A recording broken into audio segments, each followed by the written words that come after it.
ภาวนาเบิ่งดูลมหายใจของเราเนี่ยภาวนารู้ลมหายใจเข้าออกออกเงาก็หูออกสั่นก็หูเข้าเงาก็หูเข้าสั่นก็หู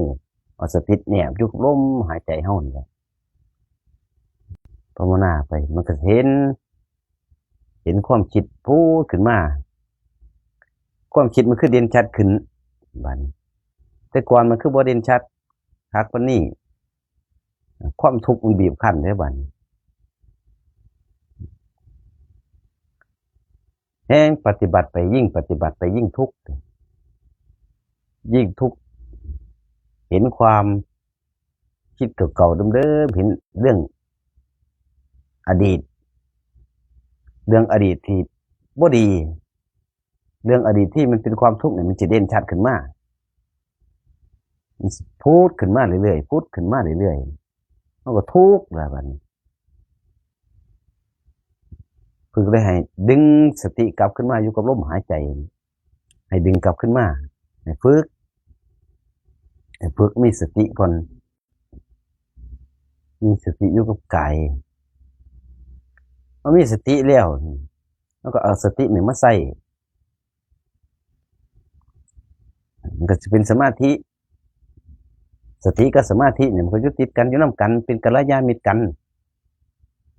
ขาดสติก็บ่เป็นสมาธิขาดสมาธิก็บ่เป็นสติก็อยู่นี่แหละมันอยู่นำกันนี่มันไปใส่มาใส่ก็ไปนำกันสติควบคุมความคิดได้เอาคิดไปเฮาก็ดึงกลับขึ้นมาครับมีสติระลึกรู้ว่าเจ้าของคิดนี่แหละระลึกว่าเจ้าของคิดไปไกลส่ำใดแล้วก็ดึงทยอยดึงกลับขึ้นมาก็ค่อยดึงมา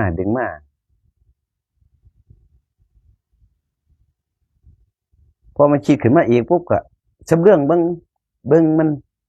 มันจะเข้ามันสิคิดไปไสเขาก็ดึงกลับขึ้นมาคือเก่าเบิ่งบ่ให้ไปปรุงแต่งตัวบ่ให้มันเกิดสังขารการปรุงแต่งขึ้นมามีสติรู้ไสบัดสติรู้ใจเฮารู้ใจเฮามีสติว่าเฮาสิเว้าหยังซะได้บัดสิเว้าสิ่งนี้ถ้าเว้าแบบมีสติเฮาก็บ่ได้ไปเว้ามุสาบ่ได้ไปเว้าติฉินนินทาผู้อื่นบ่ไปเว้าเบียดเสียดสีผู้อื่นเฮามีสติกุมกายเฮาสิหยังสติมันก็สิมีอยู่กายกับใจกับวาจาเฮาให้เพิ่นก็เลยว่าให้สำรวมระมัดระวังแห่งผิดปฏิบัติไปแห่งทุกข์ไปหน้ายิ่งทุกข์ยิ่งปฏิบัติยิ่งทุกข์ทำไมมันทุกข์สุดๆจนสุดทุกข์นะเพิ่นยังว่าเพิ่นก็ว่าจนสุดทุกข์ก็เหมือนกันนะถ้าไม่เห็นทุกข์มันก็ละทุกข์ไม่ได้ถ้าเห็นทุกข์มันก็จักทุกข์ถ้าบ่รู้จักทุกข์มันก็พ้นทุกข์บ่ได้ถ้าไม่รู้จักทุกข์มันก็พ้นทุกข์ไม่ได้ต้องรู้จักทุกข์ก่อนเหมือนกับกายเรานี่แหละตัวตนเฮานี่แหละถ้าไม่เห็นตัวตนมันก็บ่เป็นอนัตตา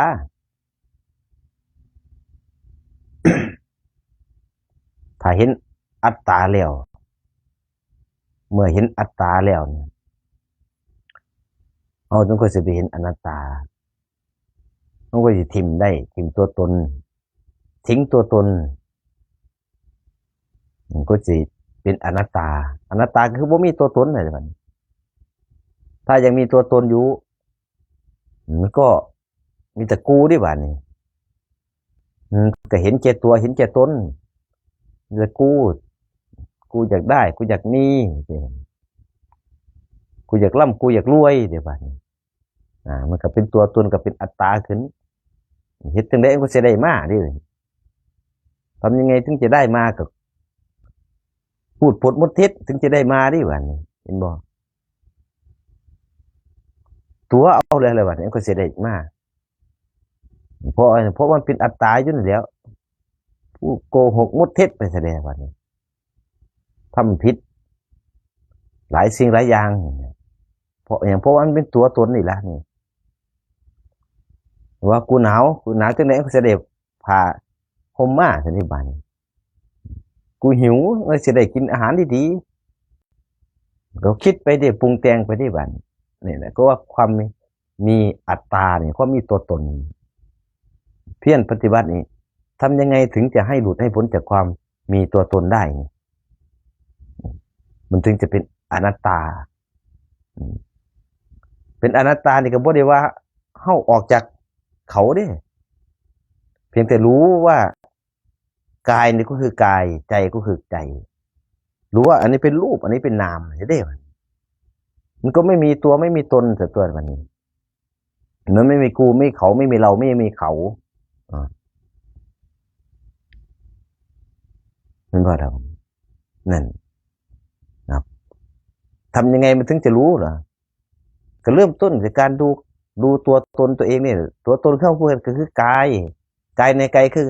กายในกายก็คือดูลมหายใจในอานาปานสตินี่ก็เขาก็กายในกายดูลมกายเรามีอะไรอันนี้ก็เป็นกายนี่เป็นรูปนี่ก็เป็นกายลมหายใจก็เป็นกายดินน้ำไฟลมนี่ก็เป็นกายเบิดนี่เห็นว่าก็เรียกว่ากายในกายกับสิ่งนี้ให้เขาเห็นเพียรปฏิบัติให้เขาเห็น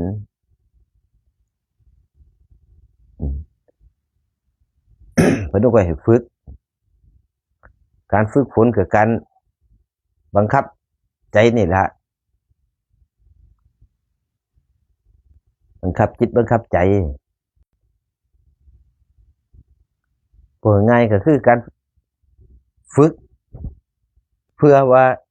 ให้เห็นตัวเห็นตนเจ้าของก่อนเห็นตัวเห็นตนแบบไหนเห็นว่าเราเป็นใครนี่เห็นว่าเราเป็นตัวอะไรนี่นั่งอยู่นี่มันเป็นตัวอีหยังล่ะนั่งอยู่นี่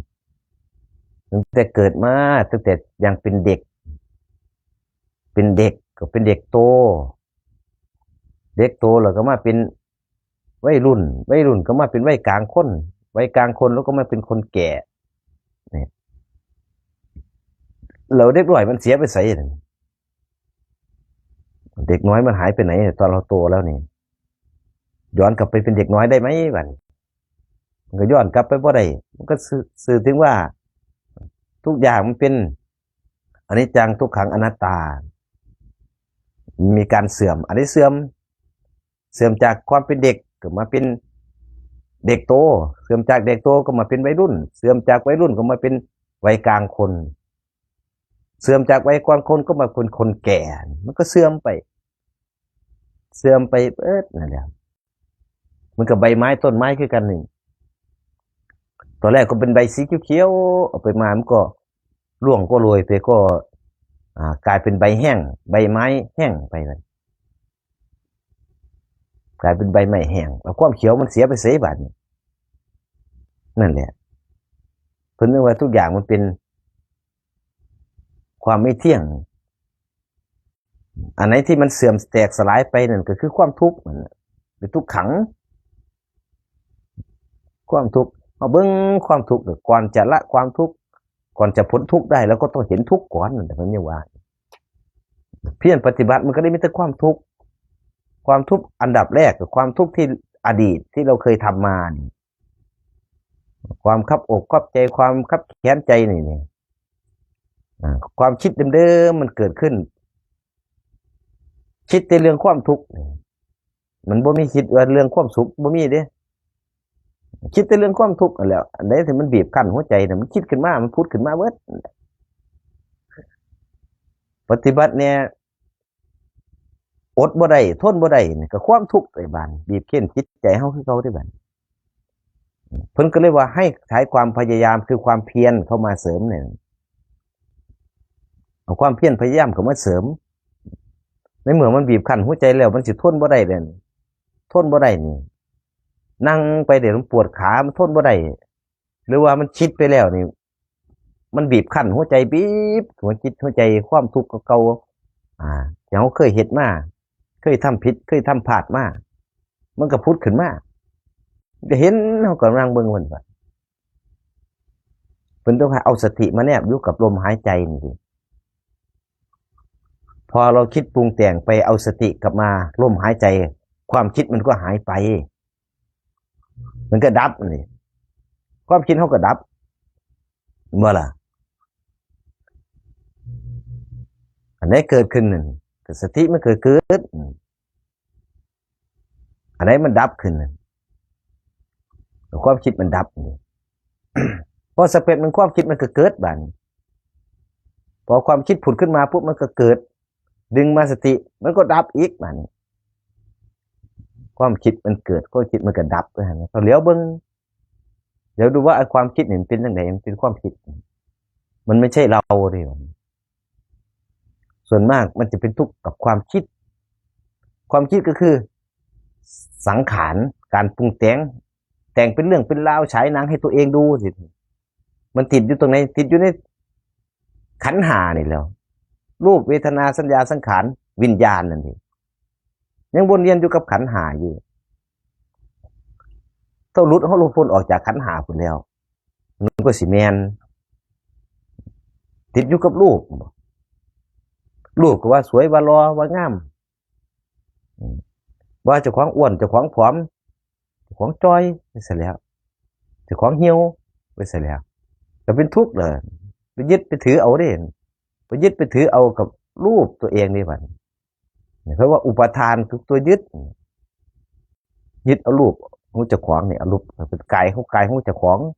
มันก็ต้องมีตัวกูด้วยวันนี้เมื่อยึดกูเจ็บกูป่วยกูหลงกูรักกูชอบกูทุกข์มันจะกูด้วยบันมีกูก็มีตัวตนตัววันเลยถ้ามีตัวมีตนมันก็เห็นแก่ตัวเห็นแก่ตนตัวอันเห็นว่าเห็นแก่ตัวเห็นแก่ตนแบบไหนทำยังไงกูจะรวยวันทำยังไงกูจะสุขทำยังไงกูถึงทุกข์แท้อันนี้ก็มีตะกูด้วยวันทำไมกูจะรวยเขาพาโกหกมุดเท็จต้มตุนหลอกลวงมาเขารวยมาเขาก็เฮ็ดคือเขาได้บัดมันก็ผิดศีลผิดธรรมไปอีกเลยนั่นนะมันก็เลยมีตัวมีตนอยู่นั่นมันก็เลยเห็นแก่ตัวเห็นแก่ตนเห็นเขากินอาหารหรูๆแพงๆกูก็อยากกินคือเขาแท้เนี่ยก็ปิกูอีกได้บัดนี่กูอยากกินเห็นเขาแต่งตัวหล่อๆเห็นแต่งตัวสวยๆงามกูก็อยากรอก็อยากสวยก็มีตัวมีตนอีกเป็นกูก็นะเราเป็นอีหยังล่ะบัดนี้คือให้เพียรปฏิบัติเพื่อว่าให้เห็นตัวของเราก่อนว่าเจ้าของเป็นหยังก่อนมันถึงจะทิ้งได้ดิเห็นตัวตนของตัวเองก่อนถ้าเฮาเห็นตัวตนแล้วเขาก็สิถิ่มตัวตนได้เหมือนกับขยะเนี่ยถังขยะนี่เขาจะเอาถังขยะไปถิ่มเขาก็ต้องเดี๋ยวเห็นถังขยะก่อนเห็นขยะก่อนเอาขยะไปถิ่มได้ถ้าเขาเดี๋ยวไปเห็นขยะเนี่ยขยะอยู่ไสเนาะคือเลี้ยวบ่เห็นบ่มีมันก็ถิ่มบ่ได้แล้วมันเห็นตัวตนเขาก็ทิ้งตัวตนได้แล้วมันถิ่มตัวตนแล้วมันก็เป็นหยังมันก็เป็นอนัตตาตัวบัดนี้อนัตตาคือไม่มีตัวไม่มีตนคำว่าไม่มีตัวไม่มีตนนี่บ่แม่นว่าเฮาหายไปเลยเด้ตัวตนเฮาหายไปเลยบ่แม่นเด้คำว่าไม่มีตัวไม่มีตนก็คือว่าไม่มีกูนี่คือกูบ่ได้ไปยึดเอากายก็คือกายนี่บ่ได้มายึดเอาบ่ได้มายึดเอาในขันธ์ห้านี่รูปนี่แหละคือกายเฮานี่บ่ได้มายึดเอาในรูปเวทนาสัญญาสังขารวิญญาณทุกนั้นเป็นหยังเป็นน้ำเวทนาเนี่ยก็เป็นน้ำทุกสุขไม่ทุกไม่สุขก็เป็นน้ำนะเขาก็จะบ่ยึดเอาในขันธ์ห้ารูปังอนิจจัง ก็ยังว่าดิวิญญาณอนัตตาเพิ่นก็ยังว่านี่ยังบอกอยู่นั่นนี่เอาเขามันหอดมันถึงนี่การปฏิบัติเพื่อให้มันรุดมันพ้นถ้าบ่มีตัวมีตนแล้วผู้ใดทุกข์ว่านี่ถ้าไม่มีตัวไม่มีตนแล้วนี่ใครทุกข์นั่นแหละมันก็ไม่มีใครทุกข์ตัวเหมือนกันก็เป็นทั้งสัตว์ที่เห็นอันปฏิบัติภาวนามันเข่าหอดให้มันเข่าถึงเด้มันไม่เห็นอีหลีดิเห็นแต่แล้วความสิเห็นได้มันก็ต้องผ่านความทุกข์อันใดอีกที่เฮาสิผ่านความทุกข์กับอดีตหนหลังที่เฮาคิดขึ้นมาความทุกข์ของกายที่เฮานั่งเพียรภาวนาที่เฮาย่างภาวนาเฮายืนภาวนาเฮานอนภาวนากระทุกข์เลยลองนอนสัก2 มื้อเบิ่งดูบ่ลุกก็ลองนอนดูสัก2 วันแบบไม่ลุกไปไหนดูสิทุกข์เลยก็ลองเดินสัก3 วันไม่หยุดเดินดูสิทุกข์อีกเด้หรือถ้า3 วันเถอะเอาจัก2-3 กิโลเนี่ยก็เป็นทุกข์แล้วนั่งบ่ต้องเป็นมื้อดอกเอาจัก1-2 ชั่วโมงก็ทุกข์ถึงแล้วเพิ่นให้นั่งภาวนาเพื่อว่าจะเห็นทุกข์ว่าไอ้ทุกข์เนี่ยมันเป็นตัวกูหรือว่าเป็นตัวไผนะแต่ว่ากูทุกข์อยู่นั่นก็บ่แม่นอีกนะกูปวดขาก็ไม่ใช่อีกแล้วทีนี้น่ะนั่นก็เป็นตัวเป็นตนอีกอยู่นั่นว่าล่ะตัวกูตัวนั่นตัวนี้เป็นสัญญา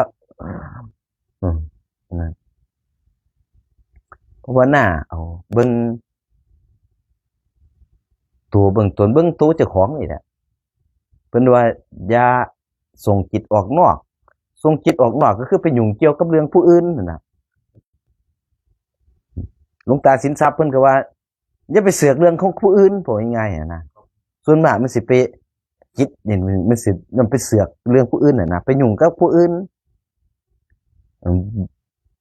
เดี๋ยวเกิดสิว่าผู้นั้นเว้าจังซั่นครูบาอาจารย์ท่านนั้นสอนแบบนี้เด้อเนี่ยเริ่มไปยุ่งกับเพิ่นแล้วครูบาอาจารย์ท่านสอนแบบนั้นเลยครูบาอาจารย์ท่านนั้น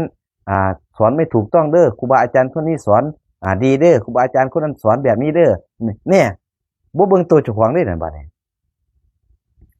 เพิ่นว่าให้เบิ่งตัวเจ้าของอย่าไปโหซ่าพระพุทธเจ้าเพิ่นก็บอก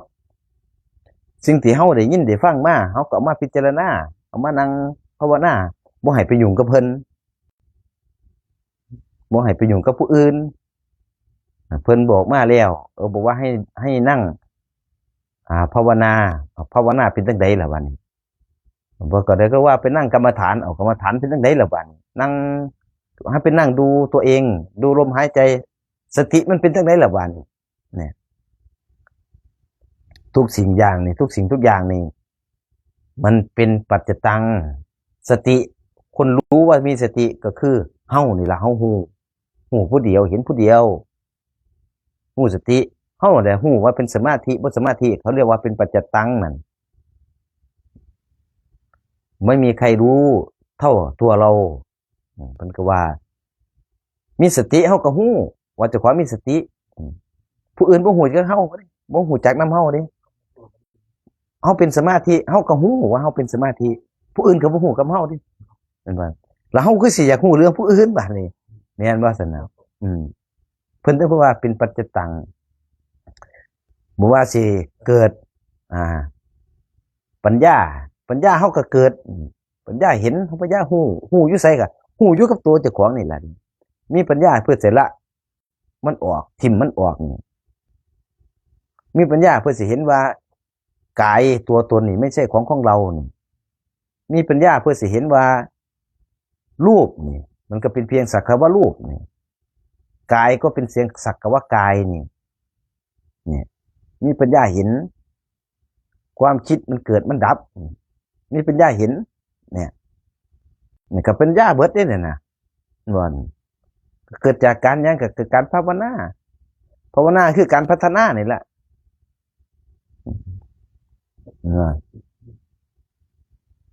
บัวมันสิได้มาง่ายๆดิบางเทียนอันที่คือเจ้าว่าได้มาง่ายๆเบิ่งให้มันคักๆดิว่ามันสิง่ายหรือมันสิยากเบิ่งให้มันคักๆนี่ กว่าสิปฏิบัติให้มันหลุดให้มันพ้นนี่กว่าสิปฏิบัติได้เฮาก็เพียรภาวนาเอาอยู่หั่นใส่ความเพียรเข้ามาแต่เราก็ต้องเกิดศรัทธานำศรัทธาจากศรัทธาจากคำสอนพระพุทธเจ้าศรัทธาจากคำพ่อแม่ครูบาอาจารย์เพิ่นแนะนำเพิ่นบอกเพิ่นสอนเพิ่นบ่พาไปเฮ็ดไปทั่วทิพย์หรอกเพิ่นบอกเพิ่นก็มีแต่ความหวังดีบอกออกไปก็มีแต่ความหวังดีเฮาก็นำมาพิจารณาก่อนสิเชื่อแม้กระทั่งความคิดเจ้าของกับตัวเจ้าของเด้ความคิดน่ะก็อย่าไปเชื่อมันเด้เนี่ยเพียรภาวนาเอาเนาะจักหน่อยก็สิไปบิณฑบาตแล้วเอามื้อนี้ก็พอสำนี้เอาสาธุมื้อละเล็กละน้อยไป